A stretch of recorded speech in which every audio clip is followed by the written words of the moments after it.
হ্যাঁ, সারাকে কোরাক স্কুলে ভর্তি করেছি স্বরূপনগর। তো অনেকদিন থেকে ভাবছিলাম ওকে ভর্তি করব, কিন্তু কিছু সমস্যার জন্য আমরা ভর্তি করতে পারিনি, গাড়ি ছিল না। তার মধ্যে আসলে আমাদের এখান থেকে তো যাওয়া আসা একটা সমস্যা ছিল আমার বাড়ি থেকে। এই বইটা আমি পড়তে পারি। হ্যাঁ, তো এখন গাড়ি যেহেতু অ্যাভেলেবেল হয়েছে, স্যারকে গাড়িতে করে নিয়ে যাবে আবার দিয়ে যাবে, ওই জন্য আর কোনো ঝামেলাই থাকবে না, বলে পাড়ার স্কুলে। ডিউটিতে যাবে না? তুমি হুম। ডিউটিতে যাওয়ার সময় ওই স্বপ্নগরে ওখান থেকেই তো যাবে। তাই হচ্ছে নিয়ে যাবে আমাকে। হ্যাঁ ঠিক আছে, পড়তে পারবে? তা বলে আ সেখানে সে কথা কয়।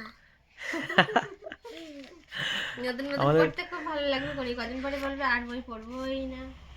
সেই কালকে বই দিয়েছে, রাত্রেবেলা 2-3 বার উঠে বই নিয়ে বসেছে, সকালবেলা উঠে বই নিয়ে বসেছে। 6টার সময় উঠে গেছে বই পড়ার জন্য।